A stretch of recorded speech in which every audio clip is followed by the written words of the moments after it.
Tem nada mais profundo nem melhor lugar do mundo. De trabalhador a vagabundo, um só grito, uma só torcida, pedindo raça no palco, hipnotizado na plateia. Difícil um malandro mais respeitado que o torcedor da nega velha, pedindo raça no palco, hipnotizado na plateia. Difícil um malandro mais respeitado que o torcedor da nega velha.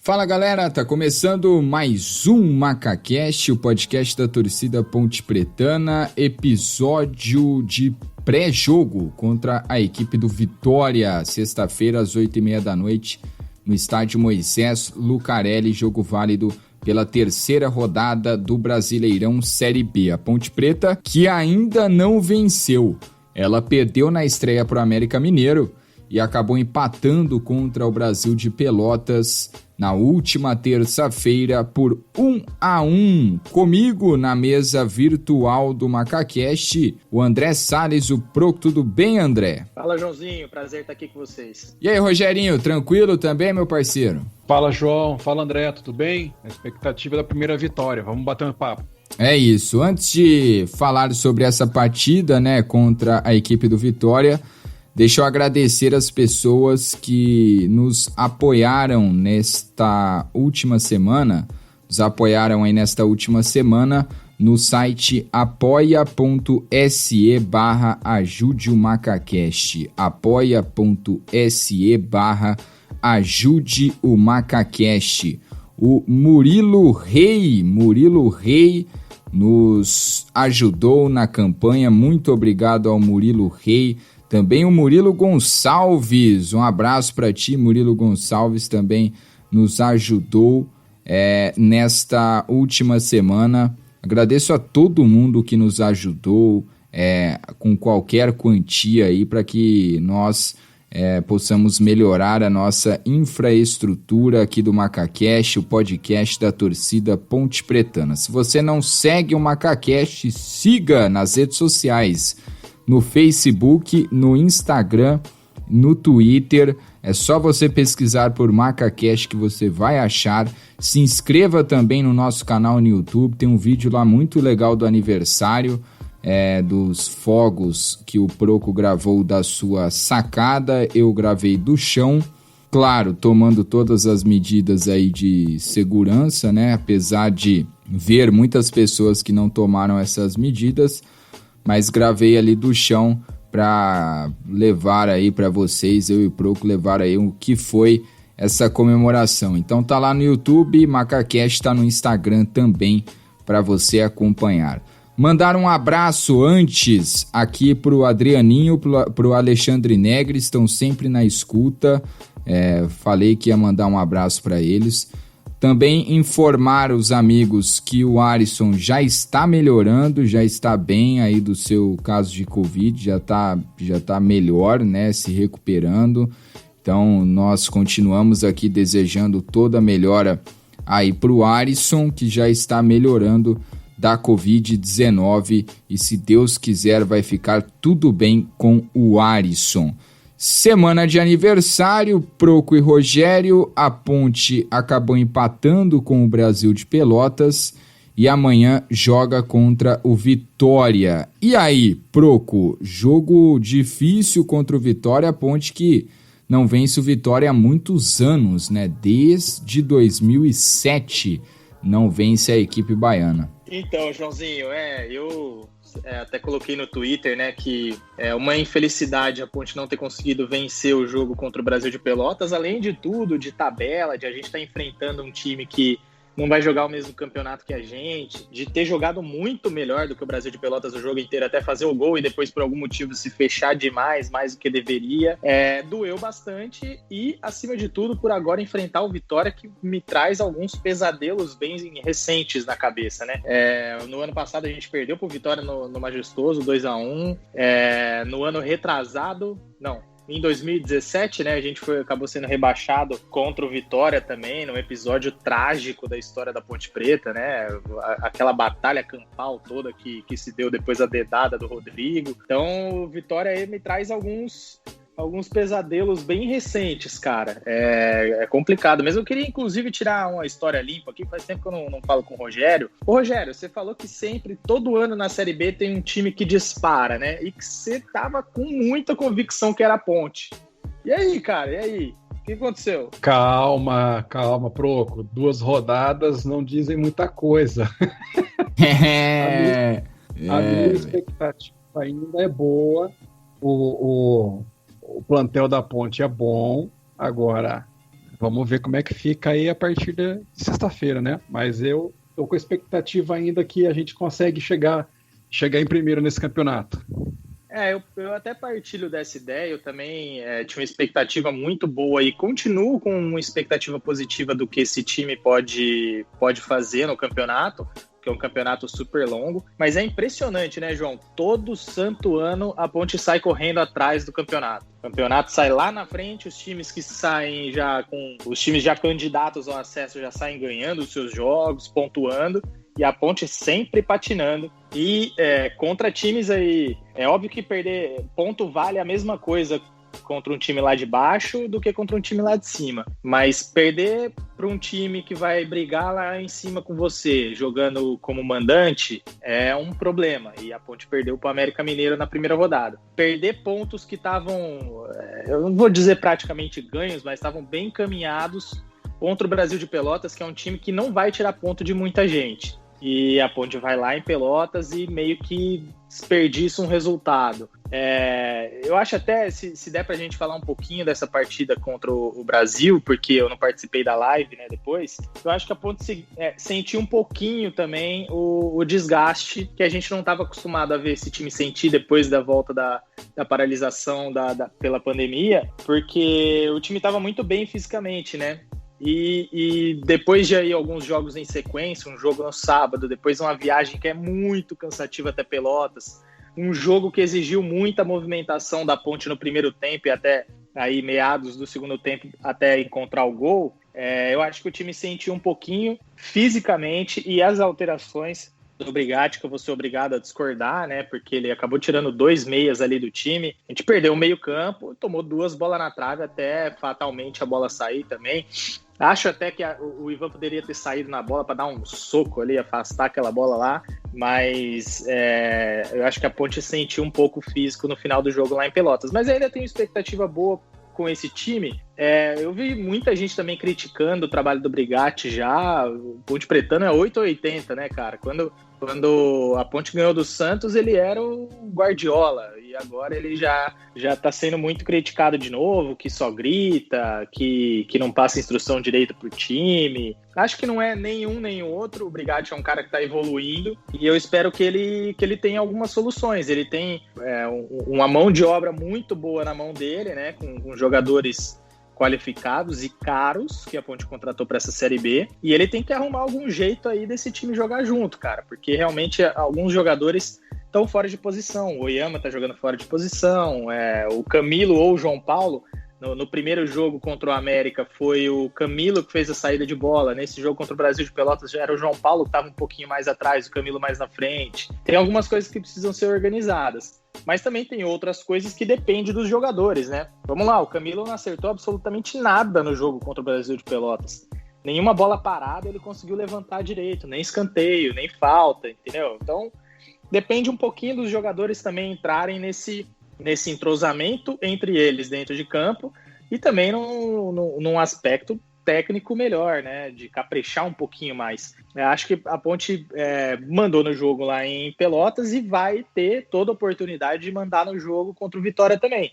Isso vai ser natural durante essa Série B. Os times vão se fechar contra o time da Ponte, que tem no papel um dos melhores times do campeonato. Eu até falei que eu achava o melhor time do campeonato. E os times vão vir fechados, cara. Cabe aos jogadores e ao técnico achar soluções aí pra gente encontrar um melhor esquema para conseguir as vitórias. Infelizmente, agora a gente pega um time que a gente é freguês, mas não tem o que fazer, tem que ir para cima, tem que aproveitar essa volta, esse retorno ao majestoso, que realmente o jogo no Canindé prejudicou bastante. O time do Vitória não é nada demais, até parei para analisar a escalação, não cheguei a assistir nem o jogo contra o Sampaio Corrêa, que eles ganharam de 1-0, e vi um pedacinho do jogo contra o Figueirense, mas estava realmente um jogo muito ruim, então eu não vi muito desse Vitória, mas já tem 4 pontos no campeonato, é uma camisa pesada do futebol nacional, não tomou gol ainda, o goleiro Ronaldo foi o destaque do jogo lá em Florianópolis contra o Figueirense, vai ser um jogo difícil, mas a Ponte tem que pontuar, cara, o campeonato está rodando e alguns times já estão pontuando, já estão distantes da gente, querendo ou não, né, já tem time com 6 pontos, agora não me recordo qual que é o time que fez as 2 vitórias. Juventude. Mas já tem time com 6... O Juventude, exato, que pra mim não é candidato ao acesso, mas até tem agora o Cajá. É um time que que tem o Cajá. Todo time que tem o Cajá é candidato ao acesso. Ah, cara, eu discordo, eu gosto muito do Cajá, mas eu acho que esse Juventude com Cajá não jogou nada no Campeonato Gaúcho, fez campanha de assim, pra não cair. Então eu acho que o Juventude encaixou aí bem, conseguiu 2 vitórias, tá disparando, igual o Rogério falou, que sempre tem um time que dispara. A gente tem que tomar cuidado para não ficar muito atrás. Eu brinco aqui com o Cajá, tá, gente? É óbvio que eu gosto do Cajá, tem uma história tremenda na Ponte Preta, inegável, mas eu brinco aqui, eu acho que o tempo do Cajá já passou na Ponte Preta, já veio aí umas 5 vezes pra Ponte Preta, já deu o que tinha que dar, tá agora lá jogando no Juventude, e provavelmente deve ser o último clube do Renato Cajá, que fez história, né? Desde 2008, então são 12 anos aí já. Eu acho que o Cajá não tem mais uma... Sei lá, não seria mais uma boa contratação para Ponte Preta por conta da idade, porque já deu uma saturada já, né? Assim como o Roger, mas não fora de campo. O Roger saturou também fora de campo, com a torcida. Cajá ainda tem muitos cajazetes, né? A gente tem 2 meias de muita qualidade no elenco, que é o João Paulo, foi eleito o melhor meia do Paulistão. Tem o Camilo, que é um cara com muita qualidade, com currículo, todo mundo sabe que ele pode render mais. Imagina com o Cajá, a gente já não tá conseguindo armar esse time com 2 meias, imagina com 3, né? Então, tem essa situação também, ficaria bem mais complicado aí pro Brigatti, mas eu acho que eu tô falando do Cajá porque eu vi muitos torcedores falando, podia trazer o Cajá de volta e tal, e é sempre assim, né? A Ponte passa por qualquer dificuldade, o Cajá joga uma partida boa, já tem pessoas falando, tem que trazer o Cajá de volta e tudo mais, e não tá errado, é o direito da pessoa, mas a minha opinião é que o Cajá já deu o que tinha que dar na Ponte Preta, e tá no Juventude, provavelmente deve ser o último clube aí da sua carreira. Quem sabe ele vem pra Ponte aí num outro perfil, numa outra função que não seja de atleta de futebol. Rogério, Ponte Preta acabou empatando com o Brasil de Pelotas, é um pênalti aí que gerou muita polêmica, e depois o Brasil de Pelotas acabou empatando o jogo, meteu bola na trave, e o Ivan, para muitos falhou, para outros não falhou. Aliás, depois do Rogério eu vou pedir pro Proco também falar sobre essa questão do Ivan. Mas, Rogério, e aí? Ponte Preta e Brasil de Pelotas, e agora tem essa dura missão, né, contra o Vitória da Bahia, no Moisés Lucarelli, sem torcida, sexta-feira às 8h30 da noite, Rogério. João, o Brigatti passou de Guardiola para Domenech em 2 rodadas, né? Nossa! Aliás, que sapatada que o tal do Domenech levou, hein? Com o Matheus Vargas causando expulsão, Edson jogando muita bola. Rapaz. E olha que acho que até o Proco tava, né, no mesmo grupo que foi falado isso, que não tava, mas o Edson é mais bola que o Dauan, cara. Com todo respeito ao Dauan, mas olha... Queria o Edson na Ponte Preta, mas tá na Série A, né? Não tem jeito, tá na Série A no Atlético Goianiense. Mas enfim, Rogério, Ponte e Vitória e também Ponte Brasil de Pelotas. João, se a gente rebobinar a fita dos nossos 2 podcasts que a gente tratou de Série B aí o tempo atrás, eu, você e o Proco, a gente vai escutar que eu comentei, né, que o primeiro jogo da Ponte ia ser muito difícil contra a América, que até ia me surpreender se a gente tivesse um bom resultado. Acabou acontecendo, né, a gente não jogou bem, acabou perdendo uma partida com o pênalti lá, Mandrake, do juiz, mas enfim, os 3 pontos não vieram. Eu esperava uma evolução contra o Brasil de Pelotas, porque é um time muito inferior ao América. Acabou não acontecendo. A gente fez uma partida muito ruim, não tinha desculpa do gramado, que muita gente falou que o gramado do Canindé era ruim, pro toque de bola da Ponte, o gramado de Pelotas estava ok, muito bom para se jogar bola, e o que a gente viu foi nada, né? A Ponte, ela foi com dificuldade para furar aquela retranca, mas é o estilo de jogo proposto pelo adversário. Se a gente quiser o acesso e o título, vai ter que superar essas dificuldades. Se a gente não conseguiu um pênalti Mandrake para a Ponte, bem duvidoso, e depois o que a gente viu foi um show de horror, né? Já estava ruim antes, depois o gol da Ponte, meu Deus do céu. A gente tomou bola na trave, bom, enfim, quase acabou perdendo a partida. E aí o Brigatti vem depois do jogo e fala que o time evoluiu. Eu não sei aonde que ele enxerga. Aliás, essas declarações de pós-jogo me irritam profundamente, sabe? Ao invés do cara chegar e falar, olha, gente, não fomos bem nas 2 rodadas, temos que evoluir, temos que melhorar aqui e ali, a quantidade de passe está muito... o passe errado está muito alto, nosso time está lento, está jogando espaçado. Não, ele fala, a gente evoluiu. Cara, sinceramente, aí o torcedor começa a questionar, por conta disso, e começa a questionar a qualidade do treinador. Eu nem acho que o Brigatti possa ser questionado. Por quê? Se a gente for reparar, ele pegou esse time no meio do Campeonato Paulista, não teve tempo de treinamento, a gente ia ser rebaixado, parou, e ele também continuou não dando treinamento, foi mais um apoio psicológico que ele passou ali para os jogadores naquela parada, e eles voltaram com o gás renovado. Depois entraram mais uma sequência de jogadores sem treinamento, continua na 3ª rodada também da mesma forma, porque o que ele teve de tempo para treinar na primeira rodada? Nenhum. Para a 2ª rodada, treinou no avião.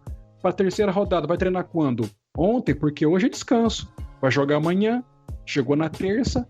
Aí, olha só o prejuízo que a montagem do elenco lá no começo do ano, aquela montagem bizarra que a diretoria fez, está causando até agora no Campeonato Brasileiro da Série B.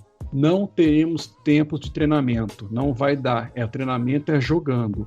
Então, o Brigatti vai ter que tirar da cartola posicionamento, intensidade, troca de passe, para poder evoluir com esse time, porque do jeito que tá, rapaz, olha, eu não sei como é que a gente vai conseguir evoluir do tanto que a torcida está esperando. A gente comentou aí atrás, o Proco comentou, né, o desgaste físico. Eu tenho minhas dúvidas, sabe, Proco? Porque, cara, assim, mais da metade desse time, essa rapaziada aí ficou quase 30 dias só treinando fisicamente, porque a maioria não jogou o Campeonato Paulista, ficou treinando em Campinas, e entrar e ter 2 jogos com desgaste, para mim, não sei não, tá faltando aí a qualidade técnica na montagem desse elenco. Vamos ver como é que fica para esse jogo, que o jogo contra o Vitória é um jogo difícil, é o 5º colocado, uma vitória, um empate, é um time encardido, sempre que vem aqui acaba aprontando. Agora, a gente tem que passar por cima, é o primeiro jogo majestoso, então é o primeiro jogo teoricamente em casa, né, já que contra o América acabou sendo em São Paulo, mas não dá para pensar em outra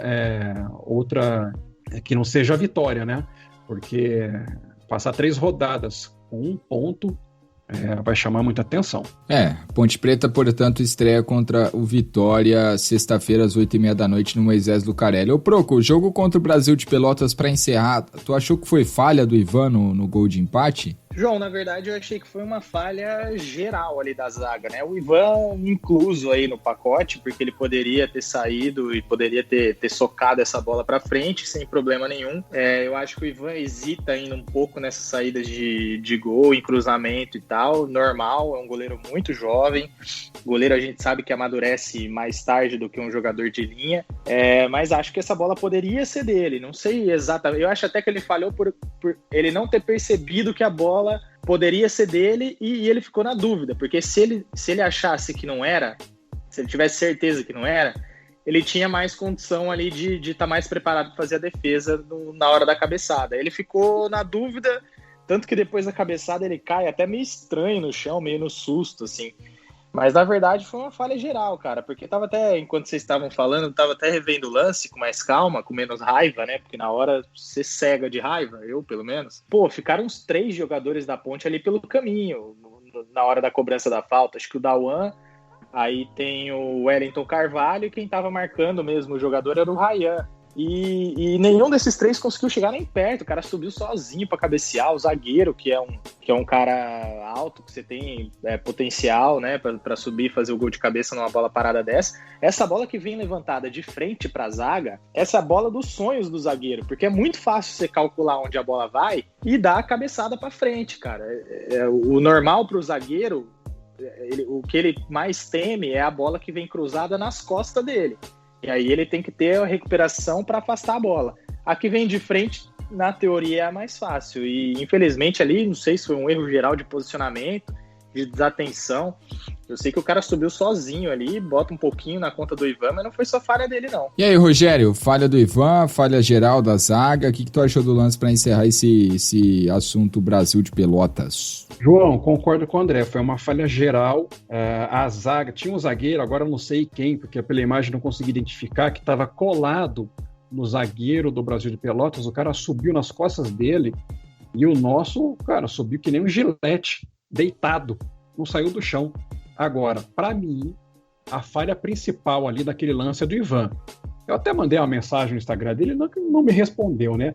Mas, rapaz, um jogador de 1,97 m de altura, com uma envergadura de braço de quase 3 metros de largura. A bola que foi cruzada, se fosse uma bola, aquela bola aérea que vem meio rasante na altura da cabeça, com velocidade, ok, não dava para sair na bola. Rapaz, a câmera de baixo pegou, a bola foi mais alta que o holofote do estádio, cara. Dava para vir, voltar em Campinas, voltar para Pelotas e sair naquela bola. Cara, não tem como. O Ivan, naquela quase 2 metros de altura, cara, tem que sair gritando, sai que é minha.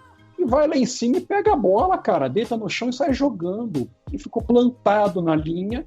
O zagueiro do Brasil de Pelotas cabeceou, nem foi uma cabeceada tão forte assim, que ele cabeceou meio de lado. O Ivan caiu, cara, ele meio que olhando a bola, não esticou o braço, cara. Assim, todo mundo errou. O zagueiro já tinha que cortar aquela bola, mas não dá para ter um goleiro de 2 metros de altura e não sair na bola, como o Ivan costumeiramente não sai em bola aérea. Tá aí, Betão, fica o recado para treinar essas bolas no alto, hein, meu irmão?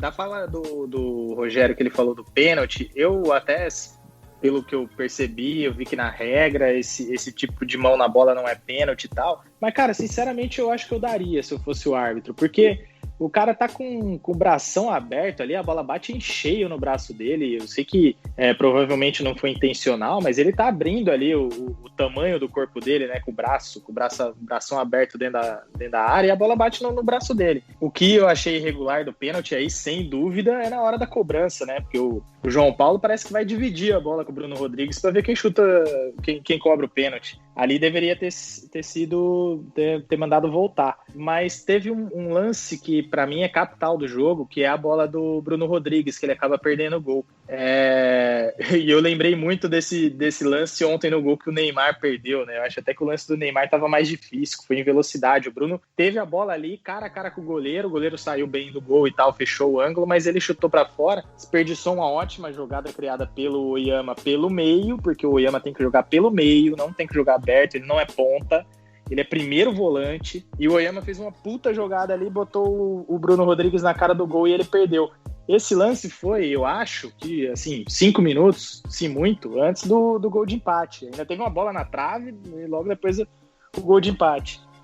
Aquilo ali teria resolvido o jogo, né? Mas infelizmente aquela bola não entrou. E são coisas assim, esse tipo de detalhe. Quando você pega um time muito fechado, e o Brasil estava muito fechado, você tem que aproveitar ao máximo as poucas chances que vão aparecer. Eu não acho que a Ponte jogou mal, não acho. Eu acho que a Ponte foi menos agressiva do que poderia ser. Não sei se com medo de levar um contra-ataque ali e tal. Mas como o Brasil estava muito fechado, você tinha que arriscar um pouquinho mais. E acho que a Ponte não teve essa coragem de arriscar um pouquinho mais. E aí, muito menos depois que fez o gol, né? Aí se retrancou de uma maneira que não precisava. Perdeu essa chance com o Bruno Rodrigues e acabou castigado. Eu concordo com o Broco. O Oyama, que eu tô percebendo é que o João ele perdeu o Jefferson e ele deslocou o Oyama para a função do Jefferson. Nem o Jefferson nem o Oyama sabe fazer aquela função. Então ele está desperdiçando um bom jogador no meio de campo, um bom volante que sabe marcar, tem um passe bem razoável, para deslocar para uma área que ele não tá conseguindo desempenhar a sua função legal. E depois que a gente fez o gol e o Bruno perdeu aquele lance cara a cara com o goleiro, que foi de lascar, o João foi mal nas substituições, hein? Rapaz, as substituições que ele fez, ele acabou nem fazendo as 5, né? Não sei porquê, mas aquela substituição que ele acabou encerrando lá, tirando o João Paulo, para colocar um volante, na sequência ele toma o gol, ali matou o time da Ponte. Concordo, o time da Ponte acabou ali recuando bastante, né? Numa retranca que irritou bastante o torcedor alvinegro, mas bola pra frente, jogo agora contra o Vitória e este é o próximo assunto aqui no MacaCast.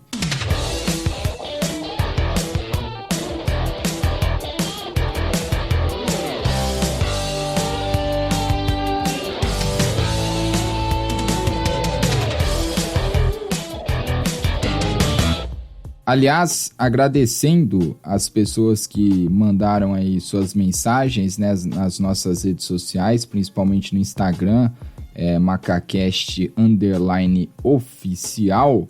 Deixa eu ler aqui as mensagens, né, algumas mensagens, foram muitas.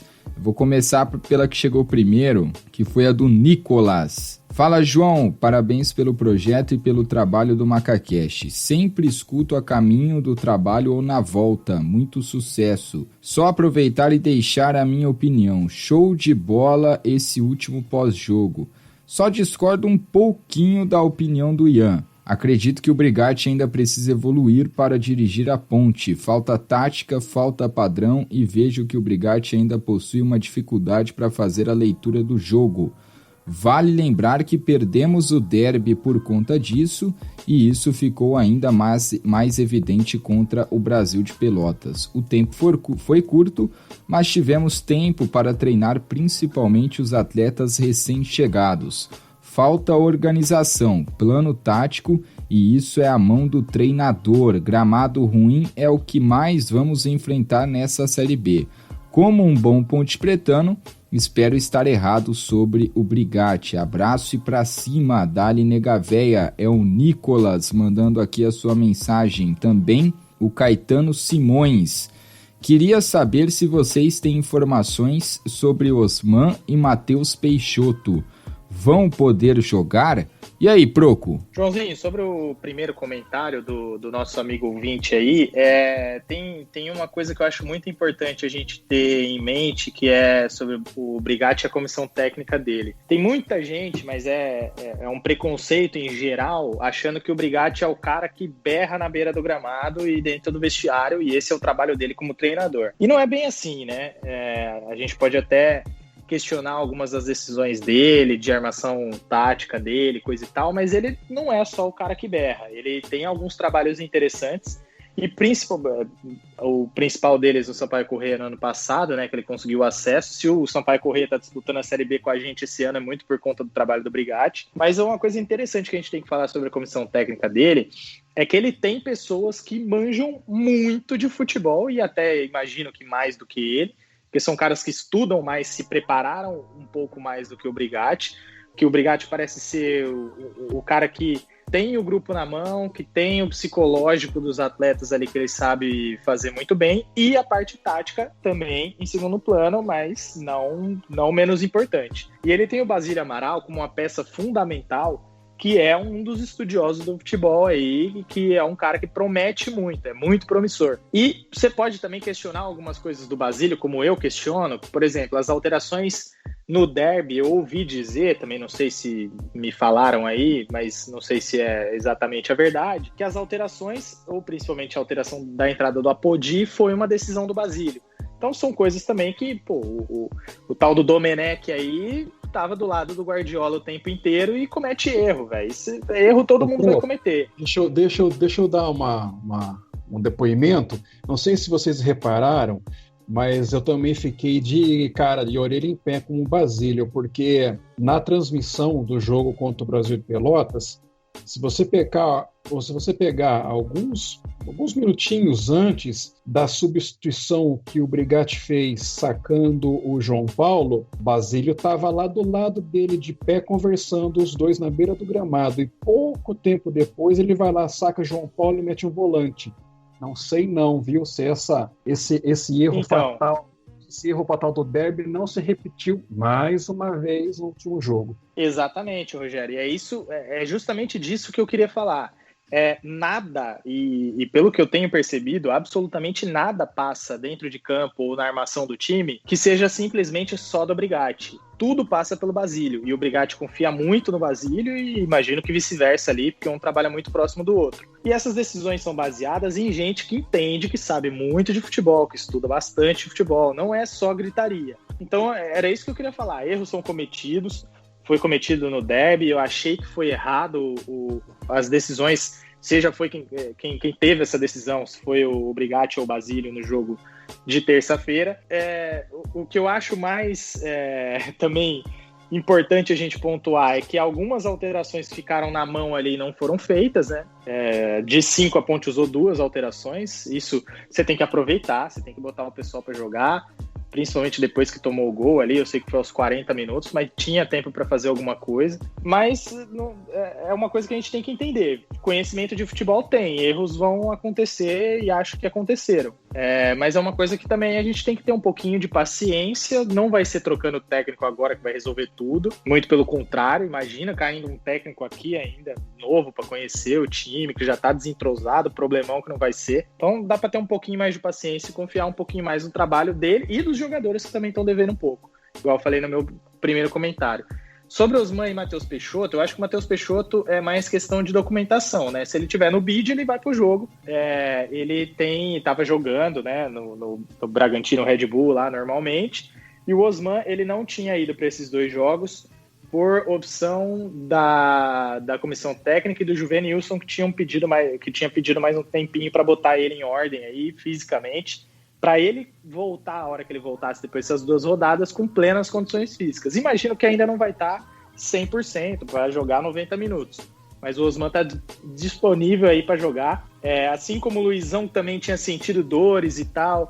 O Luizão já não sei se vai para o jogo, mas muito provavelmente vai para o banco. São alguns reforços aí. O Luan Dias também estava jogando, já está no bid, pode ser que também esteja no banco. Não sei se o Brigatti vai querer fazer muitas alterações nos 11 iniciais. Acho difícil, não é muita cara dele. Mas vamos ver, essas opções vão estar na mão dele, cartas aí para ele utilizar. Rogério, para ti o Matheus Peixoto é o titular, né? Ah, sem dúvida. Ele estando em forma, com a documentação pronta, ele entra para jogar. Não tem nem dúvida. O Osman é o seguinte, ele foi para o Campeonato Paulista numa fogueira, numa emergência. Ele passou por 2 cirurgias no joelho recentemente, uma de reconstrução e uma outra de revisão. Então, se colocar ele para jogar fora de forma, corre o risco de ter uma nova lesão no joelho. E aí, final de ano para ele, né? Então, vamos aguardar, vamos segurar, vamos deixar ele bem preparado fisicamente para poder depois fazer a diferença. Agora, em relação ao Brigatti, o que eu penso é o seguinte, eu concordo que ele precisa ter um tempo para poder construir um padrão tático que ele deseja para a equipe da Ponte Preta. Só que não dá para evoluir como técnico ao longo do campeonato. A Ponte não tem esse privilégio de ter esse tempo de construir a evolução de um treinador dentro do campeonato. Não dá tempo. A gente não vai ter uma parada como foi do ano passado para poder fazer uma temporada que inacreditavelmente voltou pior do que estava. Esse ano a gente não vai ter isso, é jogo atrás de jogo. Se a gente esperar a evolução do treinador na temporada, a gente está lascado. Espero que ele consiga rapidamente, mesmo com poucos treinos disponíveis, passar a ideia do que ele pretende dentro de campo, consiga colocar os atletas nas posições corretas que eles rendem mais de acordo com o padrão tático que ele deseja, e aí a gente começa a evoluir o futebol. O último jogo ele falou, a gente evoluiu. Não, Brigatti, a gente não evoluiu. A gente continuou na mesma. O primeiro jogo foi horrível, o segundo foi a mesma coisa, a gente não evoluiu nada. Então vamos ver. Agora, João, qual é a perguntinha para vocês dois? No aniversário da Ponte, o presidente recebeu uma ligação do Abel Braga. Vocês acham que foi uma cavada isso daí?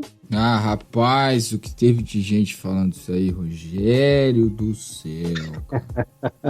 Foi do nada. Meu Ele Deus. quer dar parabéns pela Ponte. Cara, eu acho que, sei lá, o Abel é o seguinte, ele foi muito mal no Flamengo, mas ele pegou uma fase conturbada ali. O Flamengo estava montando o seu elenco, não tinha esses bons jogadores, ótimos jogadores que eles têm agora, né? Acabou não indo bem, não tem desculpa, né? Mas eu senti que ele ficou queimado para a Série A. Não sei, cara, eu fiquei pensando outro dia, cara, para que ele ligou pro Tiãozinho para dar parabéns pro Campeonato Paulista, tá? Eu acho que foi uma cavada, e aí fica mais pressão pro treinador ainda, né? Não sei se foi legal que ele traz ele pra diretor, né? Mas eu acho que eu não confiaria. Não é que eu não confio na pessoa Abel Braga. Eu gosto muito do Abel Braga, é um ídolo na Ponte Preta pelo que fez em 2003.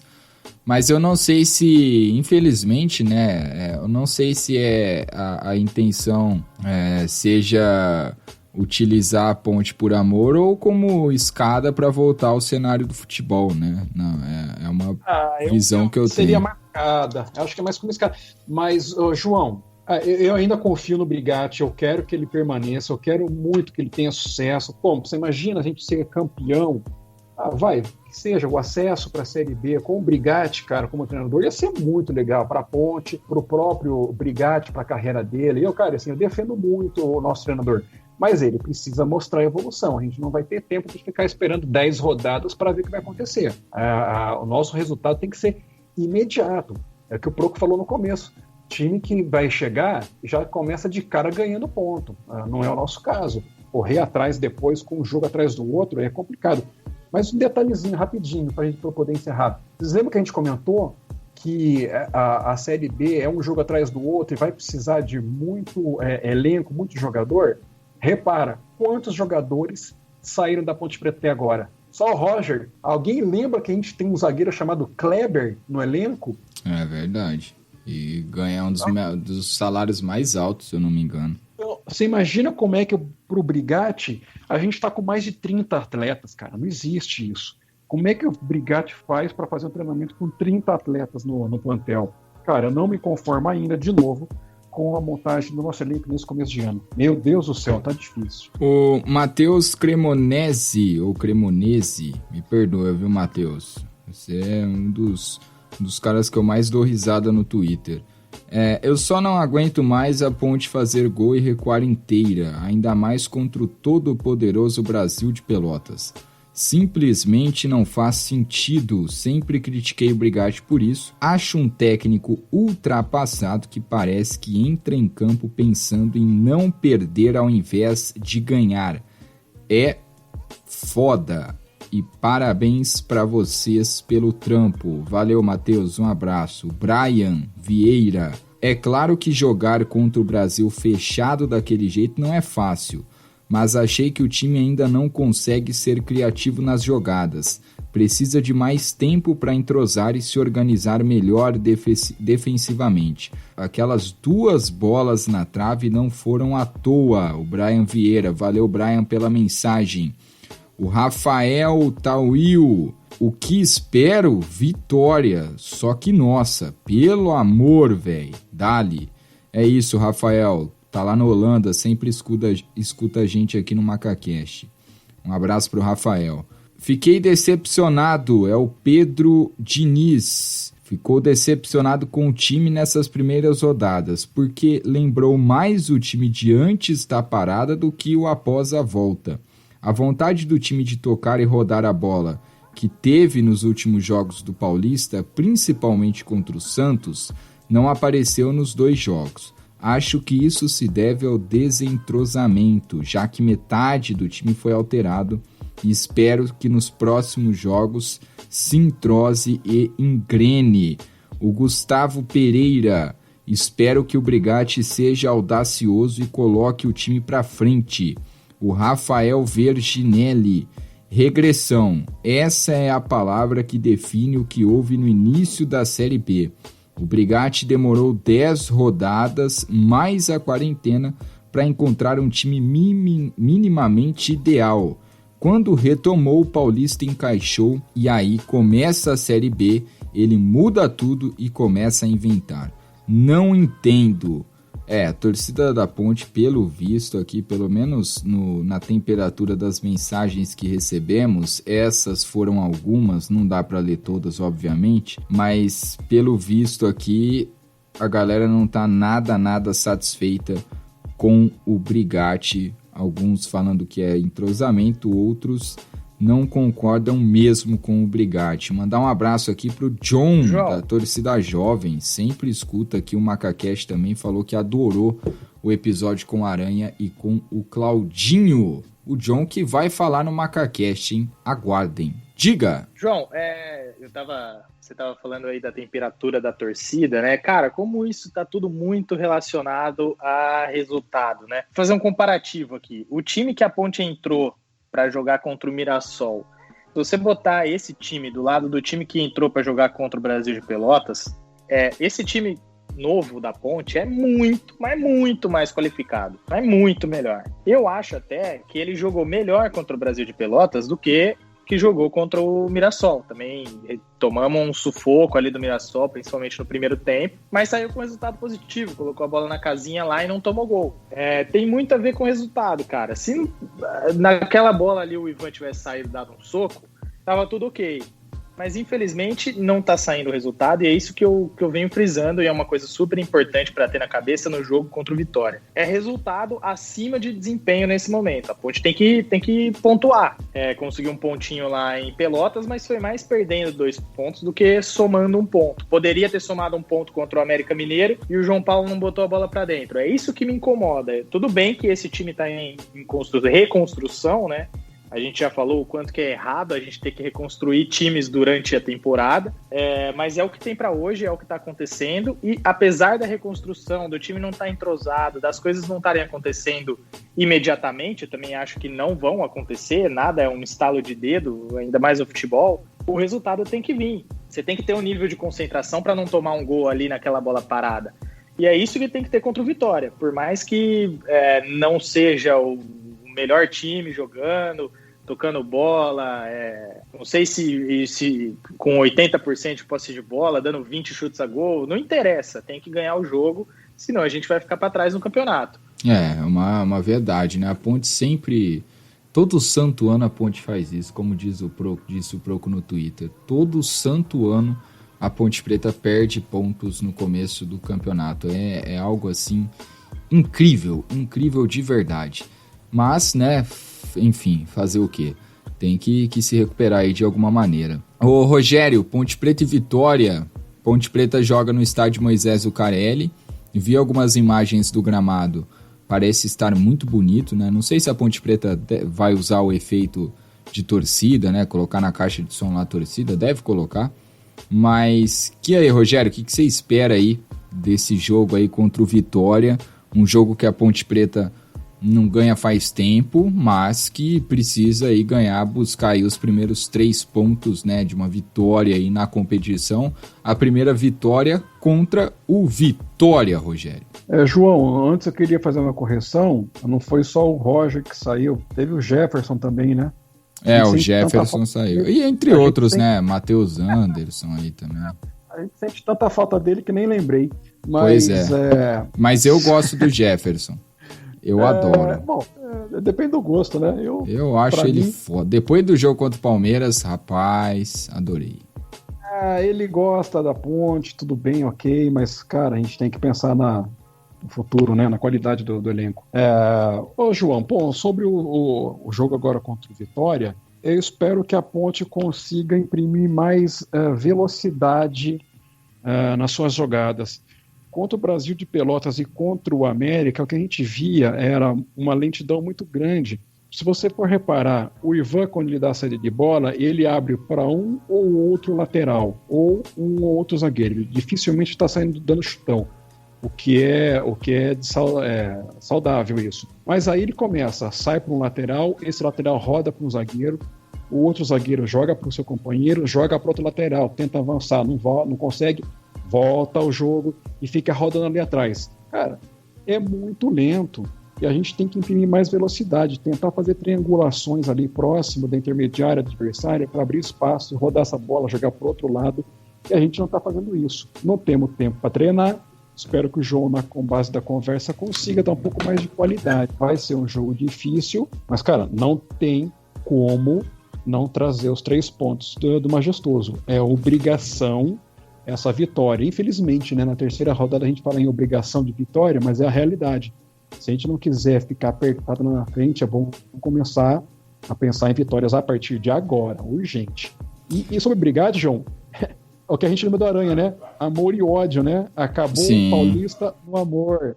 Começou o brasileiro já com sangue nos olhos e o ódio escorrendo pela boca. O torcedor é passional, e quando eu falo torcedor, eu me incluo nessa também. Não tô falando todo mundo, também, né? Todo mundo é passional. E futebol é isso aí, cara. Futebol é, quando ganha tá ótimo, quando não ganha, velho, tá tudo acabando, né? O Neymar ontem, até os 45, não ia ser crucificado por perder aquele monte de gol lá. Porra, fez uma jogada, 2, saiu o herói. É isso aí, cara. Futebol é isso, é momento. Ganhou, é herói. Perdeu, é vilão. Não tem jeito. Pois é. Bom, Proco, Ponte Preta e Vitória. E aí? Eu concordo com o Rogério, mas eu acho que tem um ponto acima do ponto da velocidade, que é o que a Ponte precisa imprimir nos jogos, pelo menos é o que eu estou percebendo desses 2 primeiros jogos da Série B. Eu acho que a Ponte tem que botar um pouquinho mais de agressividade nos jogos. A gente tem trabalhado essa bola com consciência, tocando a bola de forma lenta também, acho, mas de uma maneira em que não erra, não dá muito contra-ataque para o time adversário. Mas eu acho que tem que botar um pouquinho mais de agressividade, um pouco mais de tabela pelas pontas, mais do que velocidade. Eu acho que precisa de agressividade. Uma coisa que a gente estava perdendo muito, principalmente nesses 2 jogos, é porque o Zé, ele tem uma tendência de sair bastante da área. E ele saindo muito da área, ele vem trabalhar ali com o Camilo, com o João Paulo, eles conseguem armar alguma coisa no meio da área ali, mas na hora de ter alguma oportunidade mais aguda de gol, não tem ninguém dentro da área, porque ele saiu de lá, né? Eu gosto muito do Zé Roberto, acho que ele vai ajudar nessa Série B, ele é um bom jogador, mas para a Série B, o típico 9 faz falta. E nesse momento a gente estava sem, né, com a saída do Roger, agora com o Matheus Peixoto, eu acho que a Ponte deve ter esse 9 sendo melhor utilizado, com bola na área. Por exemplo, o Brasil estava fechando com uma linha de 3 na frente da área e uma linha de 5 lá dentro. Pô, uma hora ou outra você vai ter que botar uma bola na área, cara. Você vai ter que botar uma enfiada de bola. A Ponte fez muito pouco isso no jogo. Uma das vezes que conseguiu fazer foi já quando estava 1-0, quando o Brasil se abriu um pouquinho mais, foi a bola do Bruno Rodrigues. Nesses jogos de Série B, você tem que tentar alguma coisa, contar com algum erro do adversário que vai acabar acontecendo. Até durante o jogo, contra o Brasil de Pelotas, no intervalo, eu falei, pô, se a Ponte ficar tocando a bola ali na frente, nenhum zagueiro do Brasil vai errar. E os caras são zagueiros de Série B, com todo respeito. Eles vão errar em algum momento, quando forem forçados. A gente sabe, a gente tem um Wellington Carvalho no elenco, que erra de vez em quando. Então a gente tem que contar com o erro adversário. Só que só vai contar com esse erro do adversário se você for pra cima dele, se você tentar driblar o cara, se você jogar uma bola na área. Aí falta um pouquinho de agressividade ainda nesse time da Ponte. Eu achei que contra o Brasil isso não aconteceu, com medo de contra-ataque, só que agora contra o Vitória, esse contra-ataque vai ser ainda mais perigoso, porque o Vitória tem o Vico, né, que é um jogador que passou aqui pela Ponte, a gente sabe o estilo de jogo dele, que é veloz, é incisivo, ele bate de qualquer canto do campo, ele chuta pro gol, então vai ser perigoso da mesma forma, só que não tem como a Ponte tentar vencer o jogo sem ser um pouquinho mais ousado, e é isso que eu espero. Pode ter organização, pode ter tranquilidade na hora de tocar a bola, deve ter um pouquinho mais de velocidade na transição, igual o Rogério falou, mas precisa ser mais incisivo, precisa tentar mais ganhar o jogo, mais vontade de ganhar do que medo de perder. É isso, bom, Ponte Preta então joga contra a equipe do Vitória da Bahia, sexta-feira, às 9h30, não, às 8h30 da noite, no estádio Moisés Lucarelli. Depois tem live, ô Proco? Cara, não sei, vamos ver, porque eu não tô em casa, né, eu tô em Vitória, aqui no Espírito Santo. Você tá em Vitória? com a família da minha mulher. Eu não sei se eu vou conseguir assistir o jogo do jeito que eu gostaria, mas a gente vai se falando. Cara, tudo conspira. Proco, a Ponte busca... Proco, não vai chutar a cadeira da casa da sogra, hein? É, verdade. É só o juiz não dar um pênalti igual deu contra o América ali, né? Pô, os caras têm que me ajudar também, né? Cara, tudo conspira, velho. Tudo conspira. A Ponte busca a primeira vitória, joga contra o Vitória e o Proco está em vitória. Espero que isso traga bons fluidos, né? Mas, se tratando de pontos pretanos... Eu tinha um vizinho, o Joãozinho, Bahia, doente, torcedor do Bahia. E ele disse que contra o Vitória você não pode buscar a vitória, você tem que buscar o triunfo. Boa. Faz sentido. Gostei de verdade. Aliás, Ponte Vitória, eu acho que do ano passado, acho que o Ponte jogou no Barradão, um jogo horrível. O Ponte perdeu, eu tava em Porto Alegre assistindo esse jogo. Cara do céu, velho, que era um sábado, meu Deus, eu não vou nem lembrar, porque olha, dá até arrepio, mas tudo bem. Pra encerrar aqui o MacaCast de hoje, ô Proco, começando por ti, deu um bafafá gigantesco aí, né, nós não tivemos a oportunidade de falar sobre essa situação, mas eu tô dizendo na questão do uniforme, ô Proco, deu um bafafá gigantesco aí, do uniforme e tal, que esperavam um uniforme mais barato, no fim é R$180. E aí, Proco? João, eu acho que tem 2 pontos importantes aí pra gente discutir. O primeiro é uma falta de comunicação do clube, né? Muitas coisas no futebol brasileiro a gente vê que é puro erro de comunicação. Muito por conta de, algumas vezes, o clube não quer informar, né? Não quer ser claro na informação que ele passa, às vezes ele quer mesmo esconder alguma coisa, mas acho que nem foi o caso da Ponte nesse assunto, mas foi um erro de comunicação, porque a Ponte, quando lançou esse projeto de uniforme próprio, né, de marca própria no uniforme, disse que seria com preço mais acessível, coisa e tal. Isso foi até, se não me engano, antes até da pandemia de coronavírus. Quando... agora no lançamento a Ponte teve certa dificuldade em até jogar, tava viajando com material de passeio da Topper para jogar com material de jogo da 1900. Tem muita coisa ainda que está desorganizada, muito por conta da pandemia, segundo as informações que eu tenho da Ponte, né? E a Ponte fala que teve dificuldade porque a fábrica tá trabalhando com limitações ainda, atende outras empresas e outros clubes. Então tá difícil de fazer essa produção.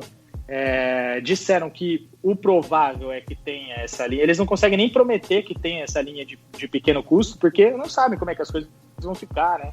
Quando que a fábrica vai voltar a trabalhar normalmente. Mas aqui a intenção é ter essa segunda linha de camisetas oficiais para venda mais barato. Realmente, João, se você for olhar, acho que até que foi o PDV que fez esse levantamento no Twitter. É muito difícil uma linha oficial de jogo, aquela camiseta que o jogador use, seja mais barata do que R$200. É até difícil pela fabricação, pela logística, pela tecnologia que ela leva.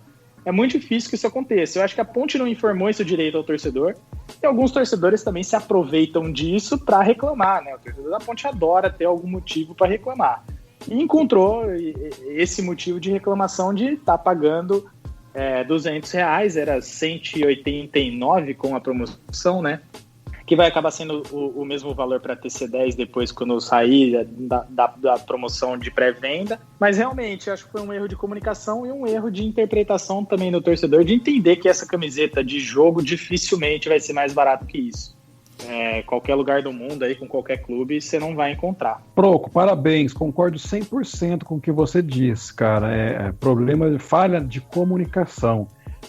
Se a diretoria chega e fala, olha, gente, o uniforme oficial de jogo, ela tem essa tecnologia, material, etc. E ela vai ter um custo compatível com os outros, 200 e poucos reais. A torcida já fica avisada, não tem aquela expectativa, né? E aí eles falam, depois vai entrar uma linha mais popular, com preço mais acessível. Pronto, tá avisado. Não tem uma surpresa. Foi o caso, né? Porque se você for ver R$200, é quase o mesmo preço da camisa da Adidas, né? Então, marca 1900, marca própria, perfeito. Quase o mesmo preço da Adidas, aí o pessoal estava esperando mais barato, fica aquele, né? Mas o que me deixou mais Cabreiro foi o uniforme utilizado na Ponte nesses 2 primeiros jogos, o meião, né? Porra, camisa 1900, short 1900, tinha jogador com meião da Lupo e jogador com meião da Topper. Aí não dá, né? Por mais que tenha pandemia, a fábrica fechou, diminuiu, cara, produzir meia, não tem como, né? Ficou ruim. Mas espero que resolva logo isso daí. Eu sei que casaco de frio é mais difícil de fabricação mesmo, não tem problema, mas que a gente jogue pelo menos com o uniforme completo, camisa, calção e meia da marca 1900, né? Vamos ver se sai essa linha mais acessível para que aquele nosso povão mesmo possa desfilar com a camisa 1900 sem ter que pagar duzentão, né? Vamos aguardar ver que sai aí. Não tá tendo. Pelo que eu entendi, Rogério, pelo que me falaram, o meião oficial mesmo da 1900 vai ser Lupo. A Lupo é uma marca principalmente de cueca e de meia, né? Pelo que eu entendi, o meião vai ser Lupo, só que ele é personalizado com o símbolo da Ponte. Eu vi que teve até bastante gente que elogiou no primeiro jogo, porque disse que tinha o símbolo da Ponte. Fazia muito tempo que a Ponte não tinha meião com símbolo. E parece que o meião vai ser Lupo, que deve ser alguma terceirização que a marca acaba fazendo, né? A Betel, que é a fabricante da camiseta, acaba fazendo, pegando o meião da Lupo, mas com a fabricação com o símbolo da Ponte. Outra coisa, os uniformes, por maior reclamação que tivesse, a gente sabe que 200 conto não é qualquer um que tem aí para pagar, principalmente no Brasil, principalmente na crise que a gente vive há muitos anos e nesse ano pior ainda. As 300 camisetas, que eram 200 brancas e 100 pretas, que eu não gostei da preta, esgotaram no primeiro dia de venda, né? Então é uma coisa que a gente também precisa entender, que o clube não é filantrópico, o clube precisa do dinheiro de alguma forma, de algum jeito ou de outro. Acho que não foi comunicado corretamente, podia ser comunicado melhor. Acho que foi até erro mesmo, não foi de má intenção, porque às vezes o cara erra na comunicação na má intenção. Acho que não foi o caso, mas as camisetas foram vendidas, cara. E acho que vai vender mais ainda, porque essa camiseta branca ficou muito bonita, eu achei. E vamos ver se o tecido for bom aí, é que ela vai vender a rodo mesmo. Vamos ver se consegue aí vender bastante essa camiseta da Ponte Preta número 1 e número 2. Proco, um abraço pra ti, boa estadia em Vitória. Valeu, Joãozinho, um abraço, Rogério, um abraço aos ouvintes, vamos torcer aqui bastante. Vou tentar de toda forma assistir esse jogo, não sei se vou conseguir, mas vou dar meus pulos, eu sempre dou, né, meus pulos aqui pra ver o jogo. Baixa no celular, Premiere Play. Eu tenho o Premiere, vou ver se eu consigo aí um Wi-Fizinho bom pra assistir, pra ficar de olho, torcer por essa primeira vitória que é super necessária. É isso, Rogério, um abraço pra ti também, se cuida. Valeu, João, obrigado mais uma vez pelo convite, valeu, Proco, e vamos ao triunfo contra o Vitória. É isso, ao triunfo contra o Vitória. Não tem nada de vitória contra o Vitória. É triunfo contra o Vitória, para não ficar redundante. Bom, este foi o MacaCast. Muito obrigado pela audiência. Voltamos na próxima. Tem live depois do jogo aí contra o Vitória, na sexta-feira de madrugada. Vamos estar aí falando sobre essa partida, se Deus quiser, com um triunfo sobre o Vitória. Muito obrigado, um abraço a todos e se cuidem!